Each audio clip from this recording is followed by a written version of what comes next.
तो ये हमारा क्वेश्चन है, कह रहा है express the change in internal energy of a system when no heat is absorbed by the system from the surrounding but work is done on the system. What type of wall does the system have? मतलब हमको change in internal energy को observe करना है। हम लोग जो है first law of thermodynamics के आधार पे जो है हम लोग ऑब्जर्व करेंगे। ठीक है, तो फर्स्ट लॉ ऑफ थर्मोडायनामिक्स क्या होता है? फर्स्ट लॉ ऑफ थर्मोडायनामिक्स होता है delta U equal to Q plus W। यही है फर्स्ट लॉ ऑफ थर्मोडायनामिक्स। तो हमको चेंज इन इंटरनल एनर्जी को ऑब्जर्व करना है। तो आप यहाँ पर देखिए क्या कह रहा है, no heat is absorb from the surrounding.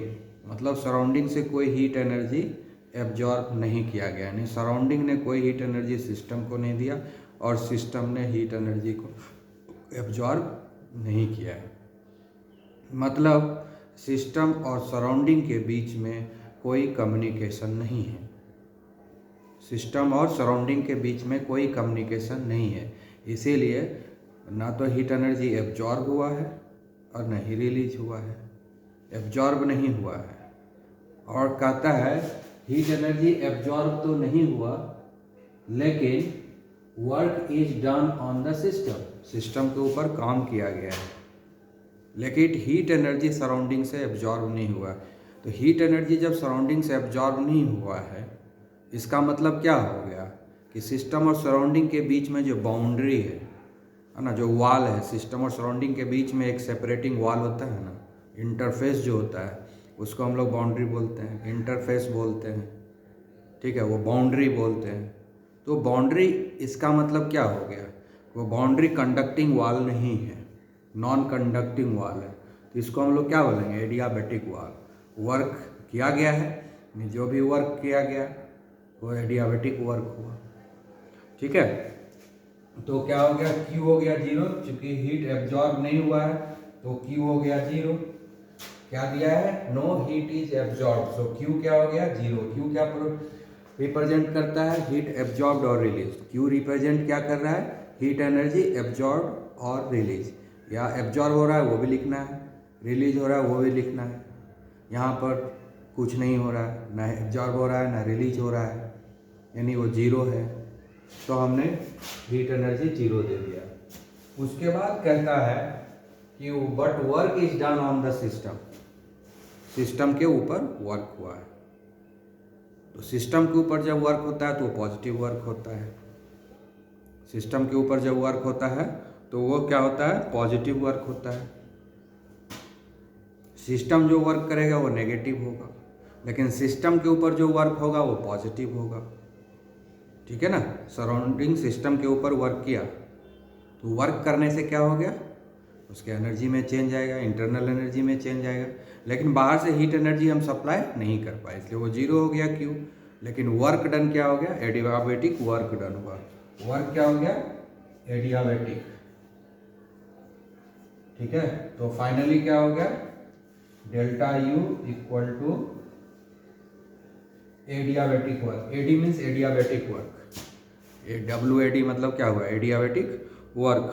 ठीक है, इसका मतलब क्या हो गया कि ये जो कंडक्टिंग वॉल है, पूछ क्या रहा है, what type of wall does the system have.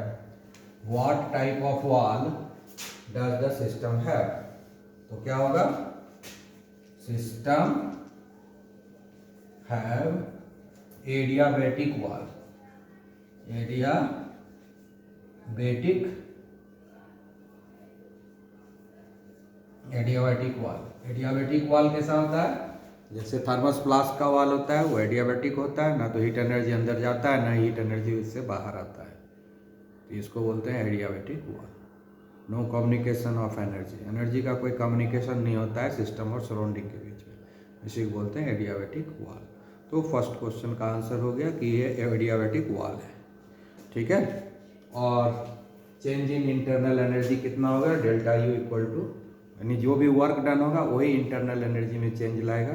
क्योंकि हीट एनर्जी तो एब्जॉर्ब किया नहीं है, हीट एनर्जी तो रिलीज हुआ नहीं है। तो जो भी वर्क डन होगा सिस्टम के ऊपर वही जो है इंटरनल एनर्जी में चेंज उतना ही होगा जितना वर्क डन होगा। ओके, तो अब देखिए, अब हम लोग सेकंड क्वेश्चन सॉल्व करेंगे। सेकंड में कहता है कि no work is done on the system but Q amount of heat is taken out from the system and given to the surroundings, what type of work does have. तो express the change in the internal energy. तो हम लोग पहले internal energy में change निकालना है। Internal energy में change निकालने के लिए किस लॉ का यूज करते हैं? फर्स्ट लॉ ऑफ थर्मोडायनामिक्स का। हम लोग पहले फर्स्ट लॉ ऑफ थर्मोडायनामिक्स को लिख लेते हैं, delta you equal to Q plus W. ये फर्स्ट लॉ ऑफ थर्मोडायनामिक्स है, ठीक है। चेंज इन इंटरनल एनर्जी को ही बताना है ना। तो क्या कर रहा है? No work is done. No work is done मतलब वर्क जो है जीरो हो गया। तो वर्क को हम लोग जीरो कर देंगे। वो नो वर्क इज डन क्या कर रहा है? No work is done on the system. System के ऊपर कोई वर्क नहीं किया गया, तो वर्क जीरो हो गया। उसके बाद कहता है but Q amount of heat is taken out from the system. लेकिन सिस्टम से क्यू अमाउंट हीट एनर्जी को निकाला गया है और given to the surrounding, given to the surrounding. तो सिस्टम से जब एनर्जी बाहर होता है तो वो नेगेटिव के रूप में दिखाते हैं, ठीक है ना। सिस्टम का एनर्जी घट गया, सिस्टम का एनर्जी बाहर है, यानी सिस्टम हीट एनर्जी दे रहा है सराउंडिंग को। सिस्टम जो है हीट एनर्जी किसको दे रहा है? सराउंडिंग को। सिस्टम जो है अपना हीट एनर्जी सराउंडिंग को ट्रांसफर कर रहा है, यानी सिस्टम का एनर्जी डिक्रीज हो रहा है, ठीक है ना। इसको हम कैसे रिप्रेजेंट करेंगे? माइनस में, नेगेटिव में, ठीक है। तो क्यू के बदले हम लिखेंगे माइनस क्यू, क्योंकि एनर्जी जो है सिस्टम का डिक्रीज हो रहा है। सिस्टम के ऊपर जब हीट एनर्जी आता है तो प्लस में लिखा जाता है, पॉजिटिव लिखा जाता है, और जब सिस्टम किसी को एनर्जी देता है तो वो नेगेटिव लिखा जाता है। तो इसलिए यहाँ पर क्यू के बदले हो गया माइनस क्यू, ठीक है। तो फाइनली क्या हो गया? Delta you equal to minus Q, यानी इंटरनल एनर्जी जो है डिक्रीज करेगा। इंटरनल एनर्जी क्या होगा? डिक्रीज करेगा। तो इंटरनल एनर्जी हमने निकाल लिया, express the change in internal energy delta you equal to minus Q. अब और इसमें क्या कर रहा है? What type of work does the system है। तो एनर्जी का ट्रांजैक्शन हो रहा है ना, सिस्टम से सराउंडिंग के पास एनर्जी जा रहा है, यानी एनर्जी ट्रांसफर हो रहा है। इसका मतलब सिस्टम और सराउंडिंग के बीच में कम्युनिकेशन हो रहा है। इसका मतलब जो वॉल है, जो इंटरफेस है, जो बाउंड्री है, वो कंडक्टिंग है, मतलब उससे एनर्जी आर पार हो सकता है, एनर्जी आना जाना कर सकता है ना। तो कंडक्टिंग वॉल है। किस तरह का कंडक्टिंग वॉल है? हीट एनर्जी दिया जा रहा है, हीट एनर्जी बाहर सप्लाई किया जा रहा है, तो इस क्या हुआ? थर्मल कंडक्टिंग वॉल, ठीक है। क्योंकि हीट एनर्जी दिया जा रहा है, हीट एनर्जी का ट्रांसफर हो रहा है, इसलिए थर्मल कंडक्टिंग वॉल है, ठीक है। तो सिस्टम है थर्मल कंडक्टिंग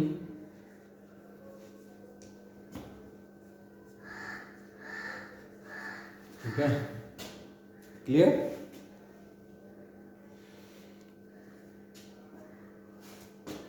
ठीक है, अब जो है हम लोग तीसरा क्वेश्चन सॉल्व करेंगे। Express the change in internal energy of the system when W amount of work is done. W amount of work done किया गया है by the system and Q amount of heat is supplied to the system. What type of system would it be. अच्छा, इसके पहले हम लोग दोनों में हम लोग खाली वॉल के बारे में बात किए कि what type of wall does the system है। तो इसमें क्या निकला था? हम लोग एडियाबैटिक वॉल बोले थे। तो अब अगर इसमें पूछ देंगे सिस्टम किस तरह का था तो क्या बोलेंगे? तो हम बोलेंगे एडियाबैटिक सिस्टम। तो अगर सिस्टम पूछ दिया जाए कि इस केस में कौन सा होगा, फर्स्ट क्वेश्चन में तो वॉल के बारे में पूछा है कि कौन सा वॉल होगा, लेकिन अगर सिस्टम पूछा जाए कि what type of system it is, तो ये होगा एडियाबैटिक सिस्टम, क्योंकि वॉल इसका एडियाबैटिक है।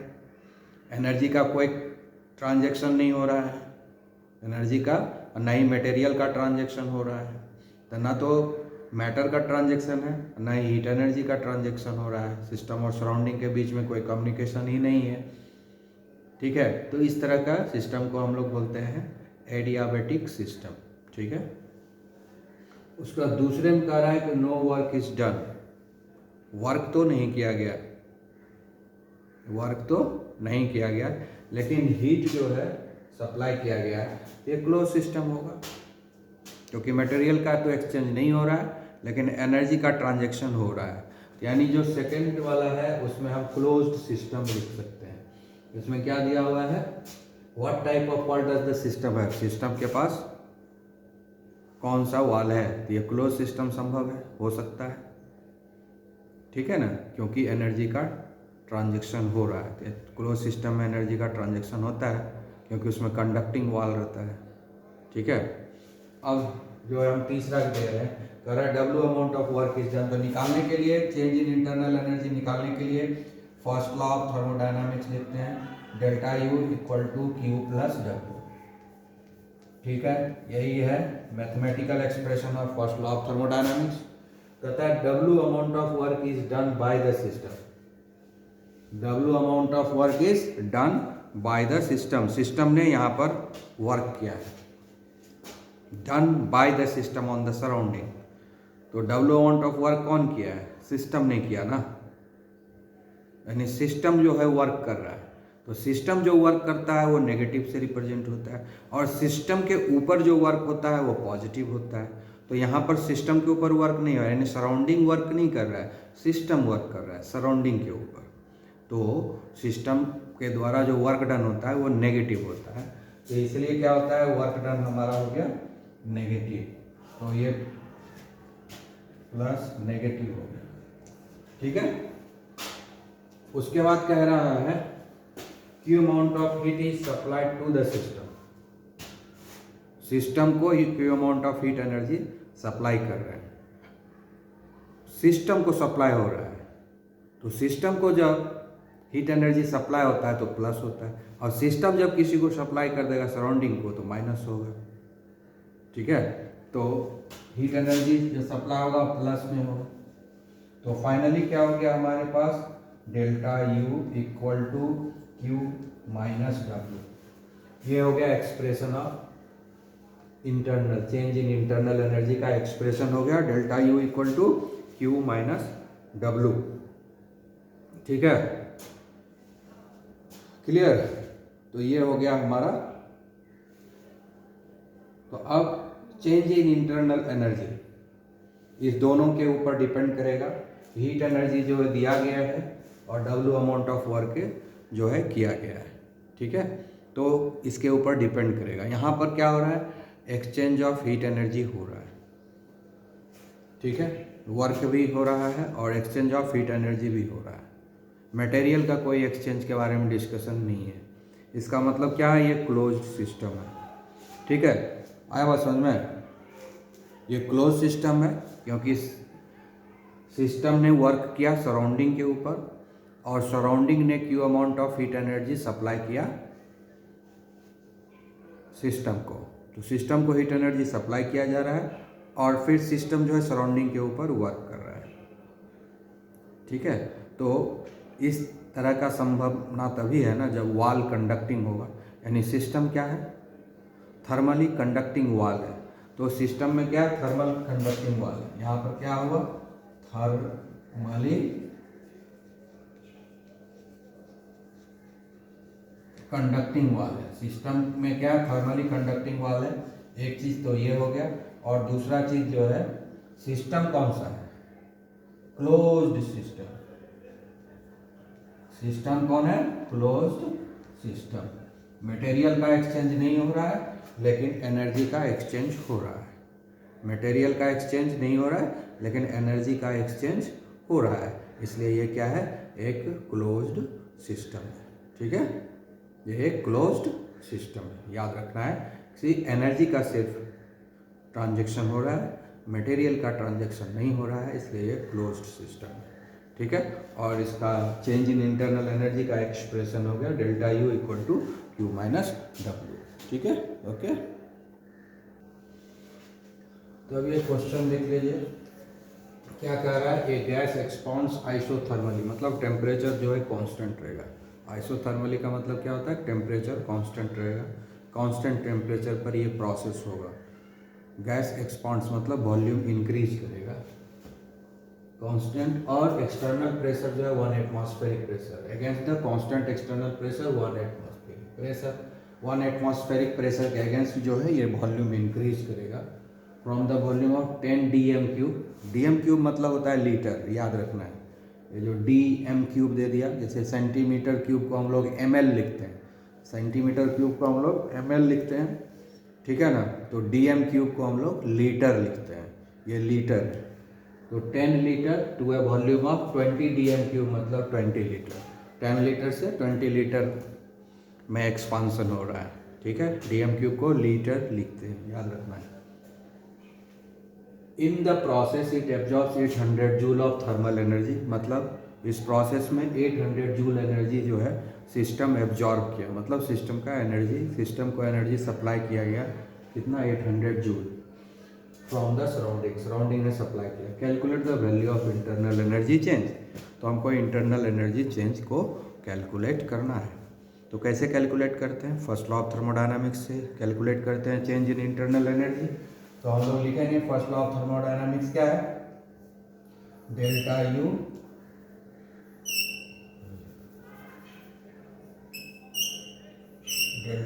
Equal to Q plus W, ये है फर्स्ट लॉ ऑफ थर्मोडायनामिक्स, ठीक है। तो इसमें क्या कह रहा है कि it absorbs 800 joule of thermal energy, मतलब 800 जूल हो गया Q का वैल्यू, प्लस 800 होगा, ठीक है। तो ये हो गया प्लस 800 जूल। उसका बाद वर्क डन है, चेंज इन वॉल्यूम दिया हुआ है तो वर्क डन करना है, ठीक है ना। तो वर्क डन क्या होगा, ये इरिवर्सिबल वर्क डन है, क्योंकि एक ही बार में काम हुआ है ना, स्लो प्रोसेस नहीं है, ये इरिवर्सिबल है, रिवर्सिबल प्रोसेस नहीं है, ठीक है, क्योंकि इन्फिनिटेसिमली स्मॉल अमाउंट का कोई भी चीज़ नहीं है यहाँ पर। तो वर्क जो है फास्ट हुआ है, इरिवर्सिबल वर्क है, ठीक है, एक ही बार में वर्क हुआ, इनिशियल एंड फाइनल वॉल्यूम दिया हुआ है, स्लो चेंज हो रहा है वो दिया नहीं है। तो इसका मतलब क्या है, ये इरिवर्सिबल वर्क डन है। इरिवर्सिबल वर्क डन क्या होता है, minus P external into delta V, तो हो गया minus P external delta V, यही तो होगा फॉर्मूला, ठीक है। अब plus 800 joule minus external pressure कितना है 1 atm, एक्सटर्नल प्रेशर कितना है 1 atm, और डेल्टा भी क्या हो जाएगा V2 minus V1। 800 joule minus 1 atm, V2 कितना है 10 से 20 हुआ, तो फाइनल वॉल्यूम क्या एक्सपांसन हो रहा है, तो फाइनल वॉल्यूम ज़्यादा है, तो V2 हो गया 20 डीएम क्यूब, 20 और ये हो गया 10 डीएम क्यूब, ठीक है। अब डीएम क्यूब को नेक्स्ट टर्म में हम लिख देंगे लीटर, ठीक है ना, क्योंकि इसको हम लीटर लिखेंगे तो अच्छा रहेगा, याद रहेगा कि लीटर है। अब प्लस साइन देना जरूरी नहीं है, तो हम लिख देते हैं सिर्फ 800 joule minus 1 atm into 20 minus 10 हो गया 10 लीटर, ठीक है। अब हो गया ये 800 joule minus 10 into 10 litre ATM, ठीक है, 10 लीटर एटीएम हो गया। अब इसको भी जूल में कन्वर्ट कर देते हैं। 1 लीटर एटीएम को जूल में कन्वर्ट करने के लिए कल बताए थे कितना से मल्टीप्लाई करना पड़ता है, 101.3 से, 101.3 से। तो finally delta you equal to क्या हो जाएगा 800 जूल माइनस 10 इंटू 101.3 जूल, तो लीटर एटीएम कन्वर्ट हो गया, ठीक है, जूल में। तो तो फाइनली देखते हैं क्या होता है। अच्छा, एक मिनट। तो फाइनली क्या हो जाएगा, ये 800 माइनस इसको मल्टीप्लाई करेंगे क्या आ जाएगा, 1013 जूल। ठीक है, इसको कैलकुलेट करेंगे तो आएगा -213 जूल। यानी चेंज इन इंटरनल एनर्जी क्या होगा, change in internal energy -213 joule. ठीक है, तो चेंज इन इंटरनल एनर्जी कितना हो गया, माइनस का मतलब क्या हो गया, इसका इंटरनल एनर्जी डिक्रीज हुआ है, एनर्जी फाइनली रिलीज हुआ है। डेल्टा यू नेगेटिव आ रहा है ना, इसका मतलब क्या हुआ, एनर्जी रिलीज हुआ इस प्रोसेस में। ओवरऑल एनर्जी रिलीज हुआ, कितना एनर्जी रिलीज हुआ, 213 जूल एनर्जी रिलीज हुआ है फाइनली इस प्रोसेस में, क्योंकि नेगेटिव में आया है। तो फाइनली जो एनर्जी रिलीज हुआ है, यानी इंटरनल एनर्जी इस प्रोसेस में डिक्रीज हुआ है। इस प्रोसेस में इंटरनल एनर्जी डिक्रीज हुआ है। ठीक है, तो ये हो गया आपका आंसर। ठीक है।